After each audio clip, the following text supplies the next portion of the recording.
근데 제가 이제 다양한 사람들을 만나서 다양한 설교들을 하게 되는 위치에 있다 보니까 어느 날 제가 목회자 후보생들에게 설교할 수 있는 기회가 주어졌어요. 그래서 그런 설교를 맡게 되면 제일 먼저 당연하게 기도하겠죠. 그들에게 뭐라고 설교해야 될까요?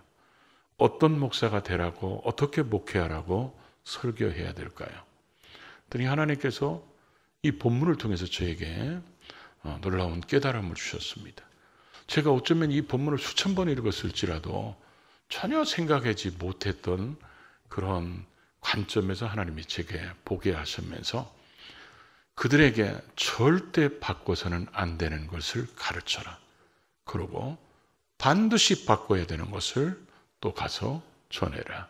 이렇게 말씀하신 것을 오늘 우리 수준에 맞게 다시 한번 정리해서 전하고자 합니다. 그래서 오늘 본문을 보면서 먼저 절대로 하나님을 섬기는 성도가 바꿔서는 안 되는 첫 번째가 바로 뭐냐? 복음이라는 것입니다. 내시가 에티오피아에서 그렇게 예배드리면서 사모했던 내용이 뭡니까? 복음입니다. 빌립이 그 먼 길을 순종하여 갔던 이유가 뭡니까? 복음 때문에 갔습니다. 예수님의 제자들이 그렇게 순교하면서까지 외쳤던 것이 뭡니까? 복음입니다. 그런데 세상의 역사는 이 복음을 싫어합니다. 기독교 2000년 사이에 수많은 이단들이 일어나고 수많은 사람들이 이 사탄의 계략에 의해서 복음을 변질시켜 보려고 끊임없이 해왔고 지금도 계속하고 있다는 것입니다. 바울도 이런 표현을 썼죠. 다른 복음을 전하는 자는 저주를 받을지어다. 다른 복음을 전하는 사람들이 있었다는 거예요. 다른 복음은 결코 우리에게 구원을 갖다 줄 수 없고 죄사함을 갖다 줄 수 없고 우리에게 하나님의 자녀가 되는 영광스러운 은혜를 우리에게 주어지는 것이 아님에도 불구하고 이 복음을 변질시켜서 다른 복음을 가지고 우리에게 찾아오는 수많은 이단들이 생기고 교주들이 생겼다는 거예요. 그들이 마치 재림한 예수처럼 그들이 마치 이 땅에 온 보혜사 성령님처럼 자기들이 수없이 그렇게 할지라도 다른 복음은 결코 우리에게 구원이 될 수 없고 다른 이름도 결코 우리에게 구원자가 될 수 없다는 것입니다. 사도행전 4장 12절에 말씀한 대로 천하 인간에게 구원 얻을 만한 다른 이름을 우리에게 주신 적이 없다는 것입니다.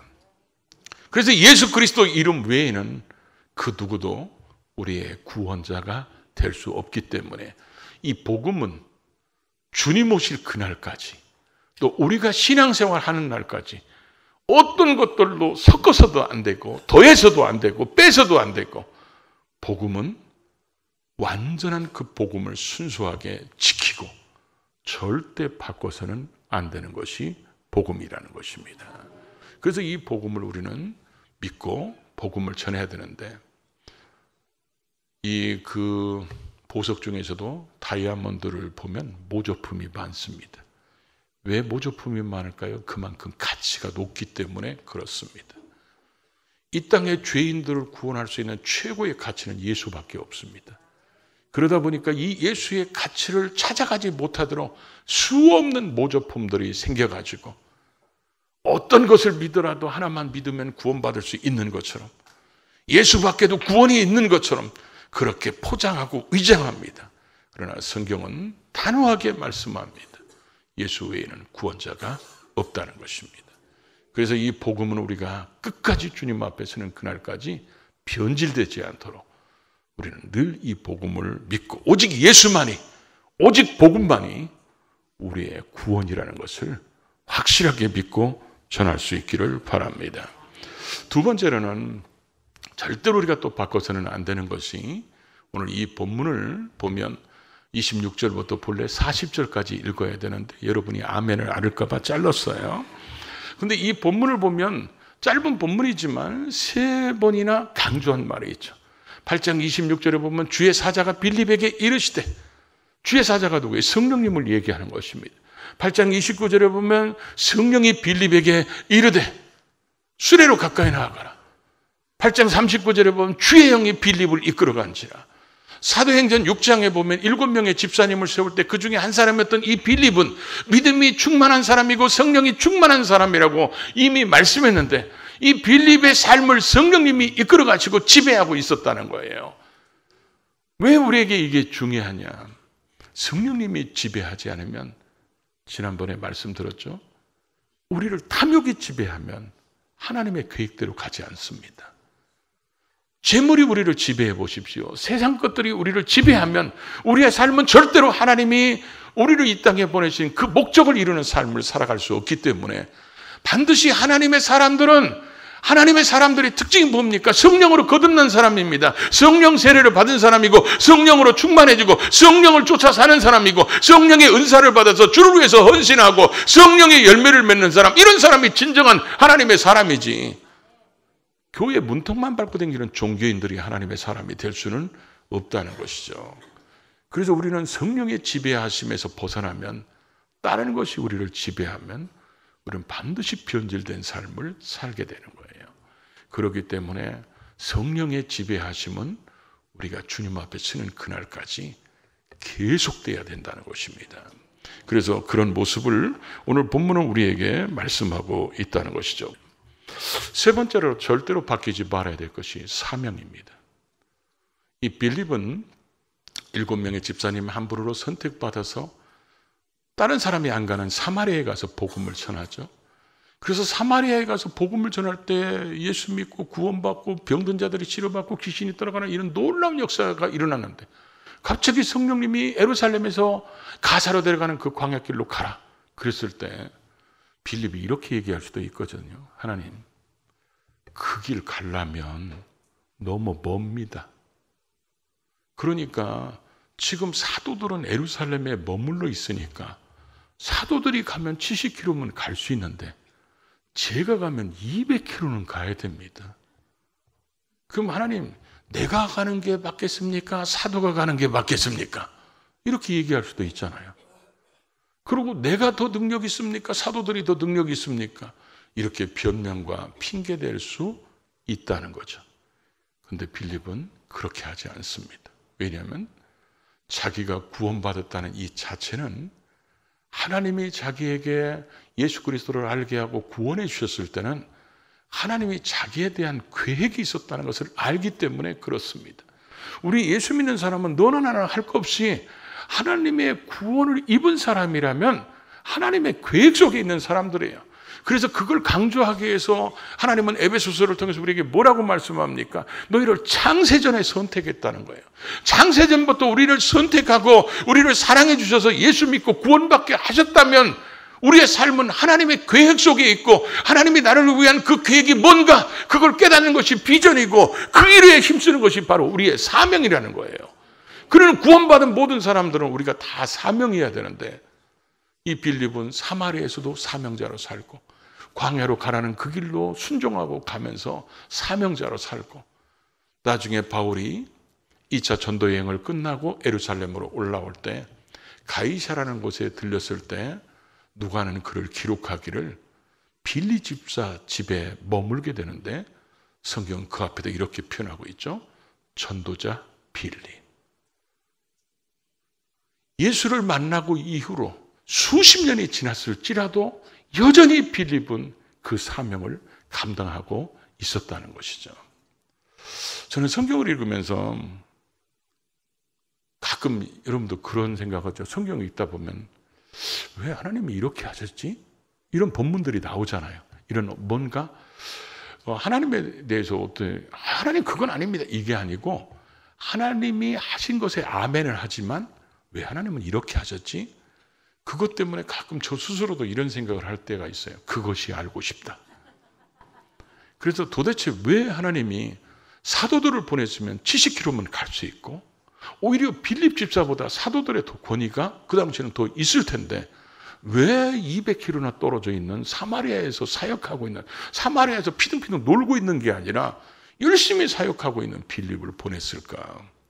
그게 굉장히 궁금했어요. 그래서 하나님 앞에 그랬죠. 그것이 알고 싶습니다. 그랬더니 하나님이, 물론 이게 꼭 성경적이라고 얘기하기는 그렇겠지만 아마 내시 때문에 그랬던 것 같아요. 내시 때문에. 복음을 받는 이 내시 때문에. 그래서 빌립이 순종해서 오니까 수레가 지나갑니다. 성령님이 말씀합니다. 저 수레로 가까이 가라. 자기가 그 200km나 걸어온 그 먼 길을 그렇게 걸어왔던 그 목적이 저 수레에 탄 사람이구나. 이걸 깨달은 순간 빌립은 달려갔다고 그랬어요. 달려가 보니까 내시가 예배하러 왔다가 돌아가면서 성경을 읽고 있었어요. 근데 그 성경이 이사야서 53장을 읽고 있었는데 성경을 읽으니까 딱 빌립이 뭐라고 얘기합니까? 읽는 것을 깨닫느냐. 왜냐하면 그 이사야서 53장이야말로 성경 딱 한 장으로 얘기했을 때 예수 그리스도의 구원 사역을 가장 확실하게 보여주는 것이 이사야서 53장이거든요. 그러니까 읽는 것을 깨닫느냐. 그랬더니 내시가 그러잖아요. 지도하는 사람이 없으니까 어떻게 깨달을 수 있겠느냐. 그래서 수레에 오르라고 그럽니다. 수레에 올라가지고 이 빌립이 이게 또 질문합니다. 여기서 말하는 선지자가 이사야 자신인가 아니면 또 다른 타인인가? 그래서 이 글에서 시작해서 예수를 가르쳐 복음을 전합니다. 복음을 전했을 때 아마 성경에는 기록이 안 돼 있지만 복음을 전하고 구원받으면 그 사람들이 구원받았다는 외적인 증거로 침례를 받고 세례를 받는다. 이것까지 얘기했던 것 같아요. 그러니까 가다 보니까 그 광야길인데 물이 있는 곳을 보니까 뭐라고 얘기했죠? 물이 있는데 내가 구원받았기 때문에 예수를 믿고 구원받았으니까 세례 받는데 무슨 꺼리낌이 있겠느냐. 그래가지고 빌립 집사님이 세례를 줍니다. 오늘날 그랬으면 이단이라고 그러고 난리 났겠죠. 근데 왜 하나님이 빌립을 보내서 그렇게 했을까? 그걸 우리가 다른 차원에서 보면 빌립은 평신도라고 얘기한다면 평신도가 평신도에게 가서 복음을 전하고 세례받게 하고 그랬다는 겁니다. 그러면 이 내시가 돌아가면 여러분 에티오피아에서 이 당시에 예배하러 한번 오려고 그러면 오는데 2달 걸린대요. 도대체 몇 달 걸려야 여러분은 놀라시는 거예요. 오는데 2달 걸리고 그럼 가는데도 2달 걸리겠죠. 그래서 예루살렘에서 절기를 지키면 보통 5개월에서 6개월이 걸린다는 겁니다. 예배하러 한번 왔다 가는 사람. 그런데 이 사람이 갔을 때 거기에 자기가 본국으로 돌아가면 거기에 믿는 사람들이 있을 텐데 믿는 사람들에게 자기도 똑같이 얘기할 거예요. 너희들 성경 읽을 때 깨닫느냐? 그러면서 이 글에서 시작해서 예수를 가르쳐 복음을 전할 겁니다. 그래서 그들이 복음을 들었어요. 구원을 받았어요. 세례를 줘야 되는데 사도가 가서 만약에 세례를 줬으면 이 내시는 이렇게 생각했을 거예요. 내가 사도가 아닌데 어떻게 그러냐. 나는 사도가 아닌데. 근데 평신도가 와서 하니까 나도 평신도니까 아마 이것 때문에 했던 것 같아요. 그러니까 하나님께서는 그 먼 길을 빌립을 보내는데 여러분 하루에 성인이 걸을 수 있는 1시간에 보통 남자 성인이 걸을 수 있는 거리가 4km에서 5km래요. 그럼 예를 들어 4km를 걷는다면 하루에 8시간을 걷는다 그러면 32km죠. 그러면 30km 걷는다 그러고 200km를 걸으려면 뭐요? 거의 일주일 갑니다. 일주일 동안 한 영혼 때문에 가게 하나님이 만드시는데 빌립은 자기가 해야 될 일이 뭐예요? 주님이 말씀한 대로 너희는 모든 족속으로 제자를 삼아 아버지와 아들과 성령의 이름으로 세례를 베풀어라. 그게 자기가 해야 될 사명이기 때문에 이 빌립도 그 사명을 끝까지 감당하게 되는데 우리가 주님 앞에 설 때까지 이 사명을 놔서는 안 되거든요. 그런데 이 사명을 놓으면 반드시 우리는 변질됩니다. 타락합니다. 여러분 지금 세상에 지금 보면 오늘 이 예배 자리에 없는 세상에 보면 옛날에 신학대학교 다닌 사람도 오늘 이 시간에 예배 안 드리고 세상에 돌아다니는 사람들이 있어요. 과거에 한때 교회에서 열심으로 봉사했던 사람들 찬양대도 하고 교사도 하고 이랬던 사람들이 신앙을 잃어버려가지고 자기의 사명을 잃어버려서 세상에서 방황하고 있습니다. 그리고 옛날에는 봉사했는데 지금은 안 하는 사람들이 바로 여러분 옆에 앉아 있어요, 지금. 근데 여러분 생각해 보십시오. 사명을 핑계대고 팽개친 사람이 신앙이 더 뜨거워진 사람을 보셨습니까? 그 이후로? 제가 볼 때는 이런 일은 창세 이후로 거의 없을 것 같아요. 우리가 사명을 팽개치면 하나님과 멀어지게 되고 교회와 멀어지게 되고 영적인 것에 반드시 멀어지게 돼요. 그러면 변질되고 타락합니다. 우리는 나이 먹어서 내가 못해요? 아니에요. 나이 먹다가 못한 게 어디가 있어요. 모세는 120살까지 했는데 올해는 살고 싶으면서 사명을 팽개치면 안 되잖아요.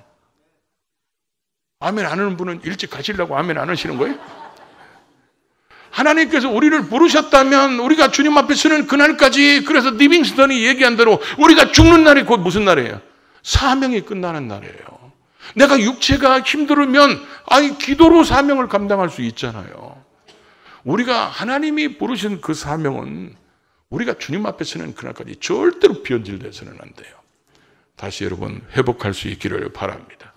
이 세 가지는 절대로 바뀌지 말아야 되는데 문제는 이 세 가지를 바꾸는 것 때문에 문제가 생긴다는 거예요. 그래서 우리가 변질되고 타락하고 하나님과 멀어지는 삶을 살게 된다는 거죠. 또 하나는 반드시 우리가 바꿔야 되는데, 빌립이 하나님 성령님의 음성을 듣고 그 가사로 내려가는 광야길을 갈 때 이게 거의 200km 가까이 된다고 그랬죠. 일주일 가까이 됩니다. 근데 지금 저와 여러분을 하나님이 거기로 부르셔가지고, 야, 너 가사로 내려가는 거기로 가서 복음을 전해라 이랬을 때, 이 빌립은 아마 틀림없이 제가 볼 때는 그래요. 이 수레가 지나가니까 저 수레로 나아가라 이렇게 성령이 말씀하시니까 달려갔다고 그랬어요. 그 기절을 보면 이 빌립은 뚜벅이가 아니었을까? 아마 일주일 동안 걸어가지 않았을까 그런 생각이 들어요. 근데 만약에 저와 여러분을 하나님이 지금 그렇게 하신다면 우리도 뚜벅이로 일주일을 걸어가면 성령님이 그러실 거예요. 세상에 너같이 답답한 애는 창세이후로 처음 봤다. 아니 자전거도 또 뭐냐? 자가용도 또 뭐냐? 아니 택시라고 타고 가든지 열차라도 타고 가든지 아니 비행기라도 타고 가든지 아니면 드론을 개발해서라도 그걸 타고 가든지. 이게 무슨 얘기입니까? 우리가 절대로 바꾸지 말아야 될 게 세 가지가 뭐예요? 복음, 성령의 이끄심과 지배하심, 사명. 이건 바꾸면 안 돼요. 그런데 이게 전해지는 방법은 뭐예요? 다 바꿔도 된다는 거예요.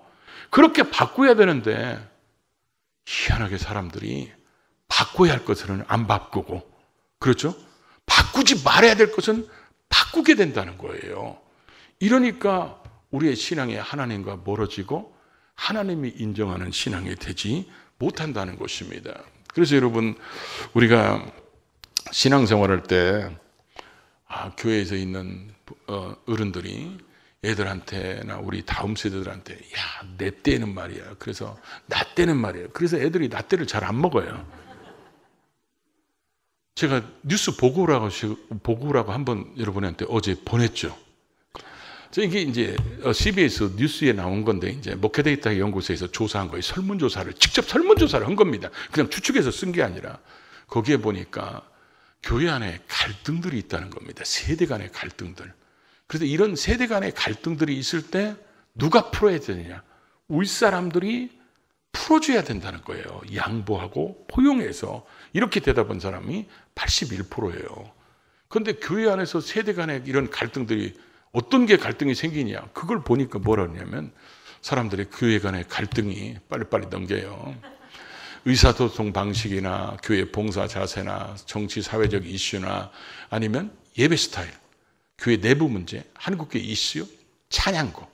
저 찬양곡도 50%나 갈등을 느낀다고 그러죠. 그러니까 예를 들어서 우리의 다음 세대들은 내부로 찬양하고 싶은데 우리들은 전부 이러면 애들 다 집에 갑니다.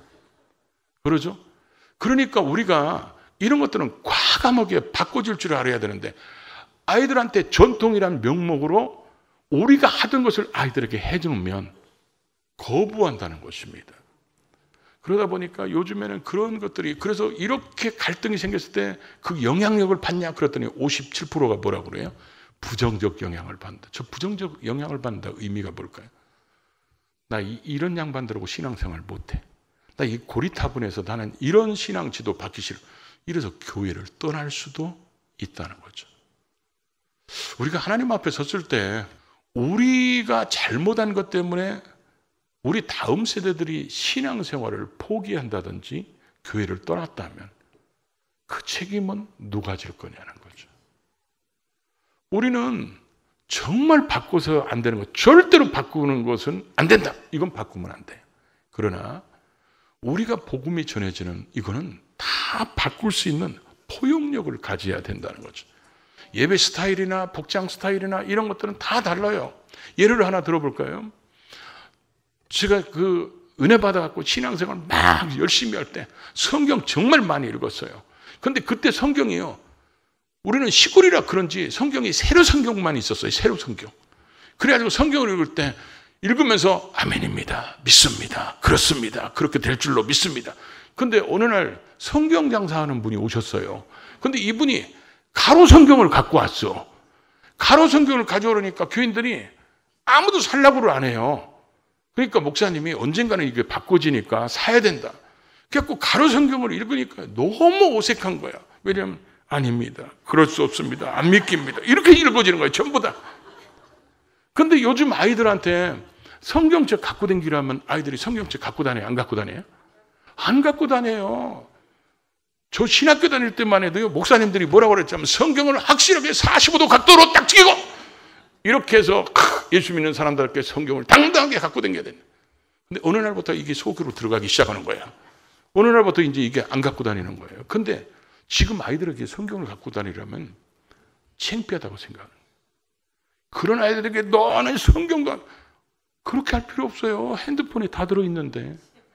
요즘 핸드폰에 성경은요, 지들이 읽어주기도 해요. 지들이 뜻풀이도 다 해주고. 저도 핸드폰을 굉장히 많이 보거든요. 왜냐하면 거기에는 엄청난 양의 기독 서적들이 들어있어요. 그러니까 저도 뭐가 궁금하면 원어 사전 같은 거 다 핸드폰 속에 다 들어있어요. 늘 핸드폰을 그렇게 보는 거야.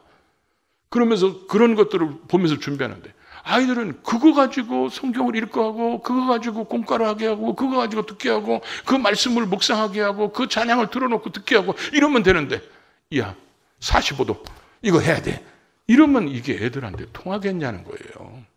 이것뿐만 아니라 우리에게는 정말 많은 것들이 기독교의 전통이라는 것 미명하에 우리가 통하지도 않는 아이들한테 그걸 강조하면 안 된다는 거죠. 제가 사람들이 이거 전통이야 이렇게 하는 것을 쭉 찾아봤어요. 뭐든지. 왜냐하면 그것이 알고 싶어서. 전혀 성경적이지 않은 걸 가지고 기독교 전통이라고 하는 것들이 정말 많습니다. 근데 요즘 아이들은 말하는 거 보십시오. 못 알아듣는 말 우리가 굉장히 많잖아요. 그러다 보니까 교회 안에서 이게 세대가 통해요. 제가 이번에 목사님들 만났는데 얼주가 말을 못 알아듣는 분이 계시더라고요. 그분들이 미국에 살아서 그런가? 얼주가를 못 알아듣는 거예요. 그분들이. 이게 뭔 말이냐고 물어보는 분이 계세요. 우리는 절대 바꿔서는 안 되는 거, 이거 바꾸면 안 됩니다. 우리는 복음만이 우리의 구원입니다. 우리는 성령의 지배를 받아야지 탐심의 지배를 받아서는 안 됩니다. 우리는 사명을 팽개치면 이거 우리 변질됩니다. 이건 절대로 바꿔서는 안 돼요. 그러나 복음이 전해지는 방법은 싹 다 바꿔도 됩니다. 그래야 우리가 지금 출산율도 떨어지는데 그나마 남아있는 다음 세대를 우리가 그들에게 포용해 주지 못하고 감싸주지 못하면 그들까지 교회를 떠나면 세대 간의 신앙적 단절이 오면 한국교회에 심각해집니다. 지금도 심각한데 그렇게 하지 않고 우리가 그 세대들을 품어줄 수 있기를 바랍니다. 그리고 특별히 오늘 복음 때문에 내가 구원받았어. 복음의 진정한 그 복음의 깨달음, 성령의 지배하심 속에 살고 사명 때문에 감격하고 요 속에서 나오는 감사가 수준 높은 감사고 하나님이 원하는 진정한 감사일 겁니다. 이런 감사를 드리는 우리 모두가 될 수 있기를 주의 이름으로 축복합니다.